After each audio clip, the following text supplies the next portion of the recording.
Hello friends, स्वागत है आप सभी का हमारे यूट्यूब चैनल एनडीए क्रैकर्स पर, जहां हम चैप्टर्स का क्विक रिवीजन करते हैं। तो सब्सक्राइब करें हमारा चैनल और प्रेस करें बेल आइकन को हमारे वीडियो से जुड़ी नोटिफिकेशन सबसे पहले प्राप्त करने के लिए। आज हम एक नया इस चैप्टर स्टार्ट करने जा रहे हैं। इसका नाम है धारा का चुंबकीय प्रभाव। ऑस्टेन नामक वैज्ञानिक थे। इन्होंने प्रयोगों के आधार पर कुछ नियम दिए। यदि किसी धारावाही चालक में धारा प्रवाहित करते हैं तो चुंबकीय क्षेत्र उत्पन्न होगा, और चुंबकीय क्षेत्र केवल तब तक रहेगा जब तक तार में धारा प्रवाहित होती है। अगर तार में धारा प्रवाह बंद कर देंगे तो चुंबकीय क्षेत्र खत्म हो जाएगा। बायो-सेवर्ट का नियम।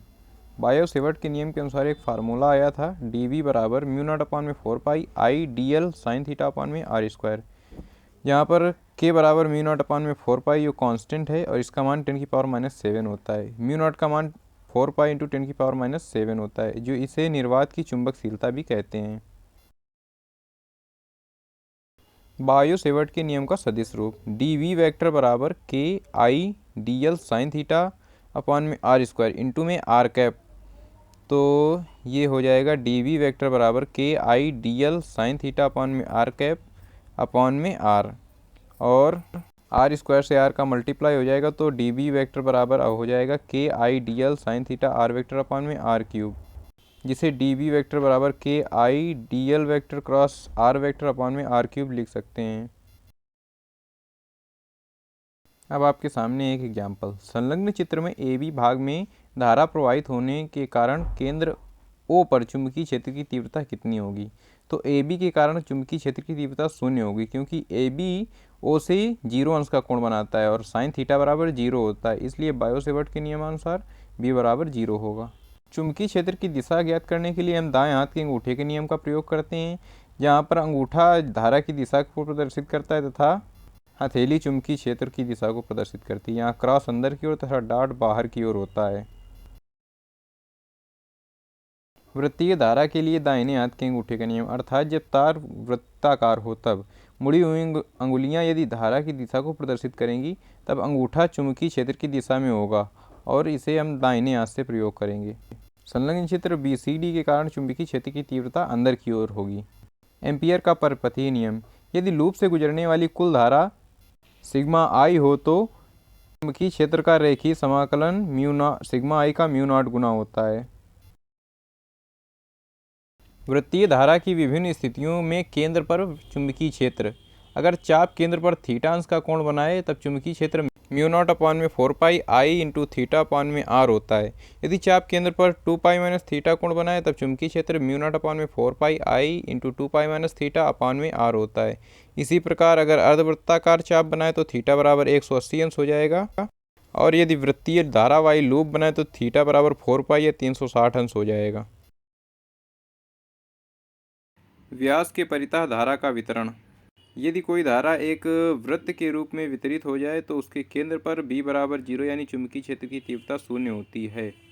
परिनालिका। परिनालिका के अंदर चुंबकीय क्षेत्र एक समान होता है, वह परिनालिका के अक्ष के समांतर होता है। B बराबर μ0 Ni/L, जहाँ N कुल फेरों की संख्या होती है। परिनालिका के अंदर चुंबकीय क्षेत्र की तीव्रता B बराबर μ0 स्मॉल n I होती है, जहाँ स्मॉल n एकांक लंबाई में फेरों की संख्या होती है, यानी स्मॉल n बराबर कैपिटल N अपॉन में L होता है। परिनालिका के बाहर चुंबकीय क्षेत्र हमेशा शून्य रहता है। यदि परिनालिका अनंत लंबाई की है एवं वह बिंदु जिस पर चुंबकीय क्षेत्र ज्ञात करना है परिनालिका के मध्य में हो तब B बराबर μ0 Ni होता है, और किसी एक सिरे पर चुंबकीय क्षेत्र B बराबर 1/2 μ0 Ni होता है। टोरॉइड। टोरॉइड के केंद्र पर चुंबकीय क्षेत्र की तीव्रता 0 होती है। टोरॉइड की अक्ष पर चुंबकीय क्षेत्र की तीव्रता B बराबर μ0 स्मॉल n × I होती है, और B बराबर μ0/2π कैपिटल N I अपॉन में R होती है, जहाँ स्मॉल n बराबर कैपिटल N अपॉन में L, और L जो होती है परिनालिका की परिधि होती है, इसका मान 2π × में R होता है। जब कोई आवेशित कण चुंबकीय क्षेत्र में गति करता है तो उस पर बल F वेक्टर बराबर Q × में V vector cross B vector लगता है, तो F बराबर QVB sin थीटा। जब आवेशित कण चुंबकीय क्षेत्र में प्रवेश करेगा तब यदि उसका वेग अथवा चुंबकीय क्षेत्र की तीव्रता अथवा कूलाम आवेश अथवा चुंबकीय क्षेत्र की तीव्रता की दिशा और इसके बीच का कोण इनमें से कोई भी अगर शून्य होता है तो इसके लगने वाला बल शून्य होगा। यदि थीटा बराबर 0 होगा तो बल न्यूनतम लगेगा और थीटा बराबर 90 अंश पर बल अधिकतम लगेगा जो QVB होगा। और यदि बाएं हाथ की अंगूठे तर्जनी और मध्यमा को आपस में लंबवत फैलाएं, तब यदि तर्जनी चुंबकीय क्षेत्र की तीव्रता मध्यमा वेग की दिशा को प्रदर्शित करें, तब अंगूठा F वेक्टर यानी बल की दिशा को प्रदर्शित करेगा। थीटा बराबर 0 अर्थात जब चुंबकीय क्षेत्र की दिशा और वेग की दिशा एक समान हो तब बल कार्य ही नहीं करेगा। यदि चुंबकीय क्षेत्र की तीव्रता तथा वेग की दिशा आपस में लंबवत हों तब थीटा बराबर 90 अंश बल मैक्सिमम होगा जो QVB होगा और आवेशित कण का पथ वृत्ताकार हो जाएगा। यदि दोनों के बीच का कोण 0 से 90 अंश के बीच में होगा तो F बराबर QVB sin थीटा होगा। तब यह बल QVB बराबर mv² अपान में R के हो जाएगा, जहाँ से R बराबर mv अपान में QB हो जाएगा और R प्रोपोर्शनल हो जाएगा m के। क्योंकि P बराबर mv होता है इसलिए R बराबर P अपान में QB हो जाएगा और R बराबर अंडर रूट के भीतर 2m EK अपान में QB हो जाएगा, क्योंकि P² बराबर में 2m इंटू में EK होता है। पथ की त्रिज्या संवेग, द्रव्यमान, ऊर्जा पर अनुक्रमानुपाती होगी और चुंबकीय क्षेत्र की तीव्रता और आवेश के व्युत्क्रमानुपाती होगी। यह वेग के भी अनुक्रमानुपाती होगी। में R ओमेगा होता है जो बराबर होता है R इंटू में 2 पाई अपान में T के, तो T बराबर 2 पाई R अपान में V हो जाएगा और R का मान mv अपान में QB है इसलिए T बराबर 2 पाई m अपान में QB हो जाएगा। T का मान V पर निर्भर नहीं करेगा, मतलब कि आवर्तकाल वेग पर निर्भर नहीं करेगा। जब कोई आवेशित कण किसी चुंबकीय क्षेत्र में थीटा अंश के कोण पर प्रवेश करता है, अर्थात या तो 0 और 90 के बीच में होता है, तब F बराबर QVB sin थीटा होता है तथा इस आवेशित कण का पथ कुंडलिनी नुमा होता है। इसे हम हेलिकल पथ भी कहते हैं। लॉरेंज बल, कोई आवेश जब विद्युत क्षेत्र के साथ चुंबकीय क्षेत्र में भी गति करता है तो उस पर लॉरेंज बल लगता है। F लॉरेंज बराबर F electric plus F magnetic. Lorentz बल FL बराबर में Q ब्रैकेट में E vector plus V vector cross E vector bracket बंद होता है।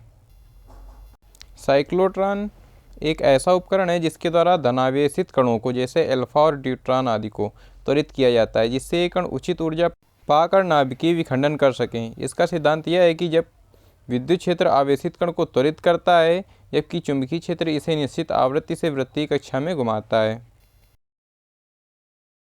साइक्लोट्रॉन की आवृत्ति n बराबर में QB अपान में 2 पाई m होती है।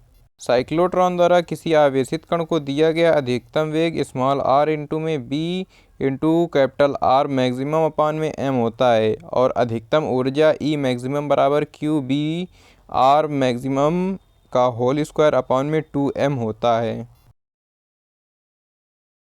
चूँकि चुंबकीय क्षेत्र में गति करते हुए कण का आवर्तकाल सेम रहता है, इसलिए जब कण का वेग बढ़ता है तो उसके प्रति पथ की त्रिज्या भी बढ़ेगी। चुंबकीय क्षेत्र में धारावाही चालक पर बल F बराबर I ब्रैकेट में L vector cross B vector लगता है, तो F बराबर IBL sin थीटा होता है, जिसकी दिशा हम फ्लेमिंग के बाएं हाथ के नियम के द्वारा ज्ञात करते हैं। दो समांतर धारावाही चालकों के मध्य लगने वाला बल F बराबर म्यू नॉट अपान में 4 पाई 2 I1 I2 अपान में D इंटू में L होता है। यदि धारावाही चालकों में धारा की दिशा असमान है तो प्रतिकर्षण बल लगेगा और धारा की दिशा यदि समान है तो आकर्षण बल लगेगा। धारावाही लूप चुंबकीय द्विध्रुव की भांति व्यवहार करता है। इसका द्विध्रुव आघूर्ण M बराबर N A इंटू में I होता है, जहाँ A कुंडली का क्षेत्रफल होता है। धारावाही लूप का चुंबकीय क्षेत्र में व्यवहार, इसका बल आघूर्ण टाउ वेक्टर बराबर mb साइन थीटा बराबर m vector cross b vector होता है। टाउ बराबर BAI और BIAN यानी बिना होता है। चूँकि NAI बराबर m होता है इसलिए टाउ बराबर mb साइन थीटा होता है। अब ये रहा हमारी आज की क्लास की PDF का पासवर्ड। ये PDF हमारे टेलीग्राम चैनल NDA क्रैकर्स 01 पर मिल जाएगी, जिसे आप ज्वाइन कर लें, जिसमें हम क्लासेस की नोटिफिकेशन भी देते रहते हैं। और हमें कमेंट कर हमारे वीडियो में बताएं कि हमारे वीडियो आपको कैसे लग रहे हैं। धारावाही लूप द्वारा किया गया कार्य W बराबर MB 1 माइनस कॉस थीटा होता है। यदि थीटा बराबर 0 होगा तब कार्य 0 होगा और थीटा बराबर 90 अंश होगा तब W बराबर में MB होगा। थीटा बराबर 180 अंश पर कार्य अधिकतम होता है जो W बराबर में 2B होता है। इसकी स्थितिज ऊर्जा U बराबर में माइनस MB कॉस थीटा होती है जो 180 अंश पर मैक्सिमम MB होती है और थीटा बराबर 0 अंश पर मिनिमम माइनस का MB होती है। Thanks for watching this video. इस वीडियो से जुड़ी PDF लिंक प्राप्त करने के लिए हमारे टेलीग्राम चैनल को ज्वाइन करें जिसका लिंक डिस्क्रिप्शन बॉक्स में दिया हुआ है। इस वीडियो को लाइक करें और ज़्यादा से ज़्यादा लोगों तक शेयर करें ताकि ज़्यादा से ज़्यादा लोग हमसे जुड़कर अपना क्विक रिवीजन कर सकें। धन्यवाद।